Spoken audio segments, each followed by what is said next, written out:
आज मैं आप लोगों के साथ चीज़ी मैक्रोनी पास्ता की रेसिपी शेयर कर रही हूँ। बहुत ही आसानी से बनने वाली रेसिपी फ्रेंड्स। वैसे तो मैक्रोनी पास्ता आप जिस तरीके से भी बनाएं बच्चों को हर तरीके से पसंद आती है, लेकिन अगर एक बार हम चीज़ को इसमें इस्तेमाल करके अगर इस तरीके से हम तैयार करें तो ये बहुत ही ज़्यादा टेस्टी बन के तैयार होता है और बच्चों के साथ साथ बड़े भी इसे बहुत ज़्यादा इंजॉय करते हैं। खास करके बच्चों के टिफ़िन में अगर आप दें तो टिफ़िन बिल्कुल साफ़ होकर के घर आएगी।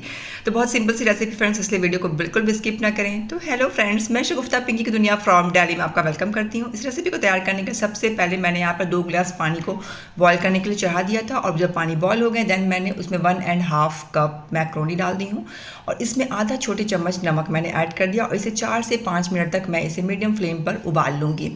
आप देख सकते हैं मैंने करीब 4 से 5 मिनट तक बस इसे मीडियम फ्लेम पर पकाई हूँ। बहुत अच्छे से ये बिल्कुल पक चुका है और इसे अब मैं इसके गर्म पानी को इसे ड्रेन आउट कर दूँगी और साथ में उसके बाद ठंडे पानी से इसे 2-3 पानी से अच्छे से इसे वॉश कर लेंगे। इससे क्या होगा कि हमारी जो मैक्रोनी बिल्कुल खिली खिली सी होती है और बिल्कुल आपस में ये चिपकते नहीं हैं। दूसरी तरफ मैंने यहाँ पे एक फ्राई पैन चढ़ा दिया, उसमें 1 table spoon vegetable oil add की हूँ और साथ में करीब 20 ग्राम्स यहाँ पर बटर मैंने ऐड किया है, अमूल का बटर। और यहाँ पर 1.5 स्मॉल छोटे स्पून के बराबर मैंने यहाँ पर बारीक कटा हुआ गार्लिक और 1 छोटी चम्मच के करीब यहाँ पर बारीक कटा हुआ हरी मिर्च इसमें ऐड की हूँ। इन्हें हमें हल्का सा सौते कर लेनी है और उसके बाद यहाँ पर मैंने एक मीडियम साइज़ के प्याज को थोड़ी छोटी बट थोड़ी मोटी मोटी सी मैंने कट किया है और उसे हम इस तरह से इसमें डाल करके सौते कर लेंगे। मुश्किल से 20 to 25 सेकंड्स के लिए हम इसे सौते कर लेंगे। देन मैं इसमें शिमला मिर्च उसी शेप में बिल्कुल छोटी छोटी सी क्यूब्स में कटी हुई है और साथ में गाजर एक छोटे साइज़ का, उसे भी इसमें हमने ऐड कर देना है। इन सारी वेजीज़ को हमने बहुत ज़्यादा नहीं पकानी है और इस पॉइंट पे आके आप अपने पसंद की किसी भी वेजीज़ का ऐड कर सकते हैं, जैसे बीन्स है या कॉलीफ्लावर है या फिर कॉर्न है।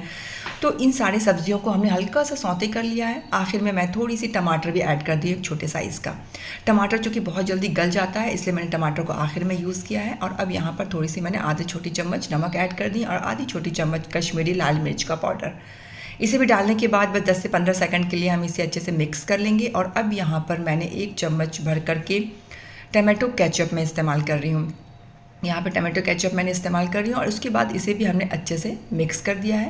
ये अच्छे से मिक्स हो जाए देन यहाँ पर 1 चम्मच भर करके मैं यहाँ पर शेज़वान की चटनी का इस्तेमाल कर रही हूँ। इसकी वजह से टेस्ट बहुत ही ज़्यादा इन्हेंस होता है। एक बार इसका इस्तेमाल करके आप भी देखें। और उसके बाद साथ में यहाँ पर जो ग्रेटेड चीज़ होती हैं उसे मैं 1 मुट्ठी भर करके ऐड कर दी हूँ। चीज़ ऐड करने के बाद जो कि ये मेल्ट होती है उसके बाद ये चिपकने लग जाती हैं, इसलिए बहुत ज़्यादा हमें नहीं पकाना है। बस जैसे ये मेल्ट हो देन हमें यहाँ पर मैक्रोनी को ऐड कर देनी है। अपनी बॉयल्ड जो मैक्रोनी हमने रखी थी उसे हम ऐड कर देंगे। बॉइल्ड मैक्रोनी जब हम ऐड करेंगे देन हमने फ्लेम को बिल्कुल लो कर देंगे और अच्छे से हम अपनी सारी वेजेस के साथ मैक्रोनी को मिक्स कर देंगे। तो आप देख सकते हैं बिल्कुल लो फ्लेम करके हमने इसे बहुत अच्छे से सारे वेजेस के साथ अच्छे से इसे मिक्स कर दिया है। और अब यहाँ पर मैं बारीक कटा हुआ ताज़ा हरा धनिया को ऐड कर दूँगी। इसकी वजह से फ्लेवर और टेस्ट दोनों इन्हेंस होते हैं। साथ में यहाँ पर चीज़ की जो स्लाइस आती है उसे मैं 2 चीज़ स्लाइस को मैं इस तरीके से छोटी छोटी से पीसेस कट करके इसमें ऐड कर दूँगी और उसके बाद इसे हमें अच्छे से मिक्स कर देंगे ताकि जो ये चीज़ स्लाइस है इसकी टेस्ट भी बहुत अच्छे से अंदर तक बिल्कुल मिक्स हो जानी चाहिए। ये 2 तरह की चीज़ मैंने इस्तेमाल किया है, दोनों का टेस्ट बिल्कुल डिफरेंट होता है, दोनों की फंक्शंस बिल्कुल डिफरेंट होती है। तो इस तरीके से हमने ऐड कर दिया और अब यहाँ पर मैं 1 चम्मच भर करके ऑरिगेनो और आधी छोटी चम्मच यहाँ पर चिली फ्लेक्स और साथ में अब यहाँ पर फिर से मैं ऊपर में 1 चीज़ स्लाइस को इस तरीके से छोटे छोटे पीसेस में कट करके डाल दी हूँ और उसके कवर करके बस 3 से 4 मिनट तक मैं इसे पकाऊंगी या फिर तब तक जब तक कि हमारी चीज़ जो है वो मेल्ट ना हो जाए। तो मैंने करीब यहाँ पर 4 मिनट तक मैं इसे बिल्कुल लो फ्लेम करके मैं इसे पकाई थी। चीज़ बहुत अच्छे से हमारी मेल्ट हो गई है, देख कर के मुँह में पानी आने लग गया है। बहुत ही मज़ेदार, खुशबू भी बहुत अच्छी आ रही है।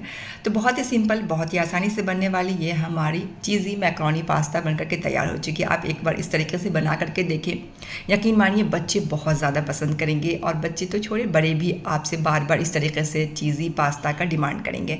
तो बहुत सिंपल और बहुत ही आसानी से बनने वाली इस रेसिपी अगर आप लोगों को थोड़ी भी अच्छी लगी हो तो मेरे चैनल को सब्सक्राइब करें, वीडियो को लाइक करें, फैमिली फ्रेंड्स ग्रुप्स में शेयर भी कर सकते हैं। बेल आइकन को ज़रूर प्रेस करें ताकि मेरी कोई भी नेक्स्ट वीडियो आए उसकी नोटिफिकेशन सबसे पहले आप तक पहुँचे। मेरी इस वीडियो को एंड तक देखने के लिए बहुत बहुत थैंक्स। और आखिर में दिल साफ रखें, ज़बान पाक रखें, अपना और अपनों का ख्याल रखें। कोई अपना तो उसके साथ धोखेबाजी या चालबाजी बिल्कुल भी नहीं करें। मेरी इस वीडियो को एंड तक देखने के लिए बहुत बहुत थैंक्स। अल्लाह हाफिज़।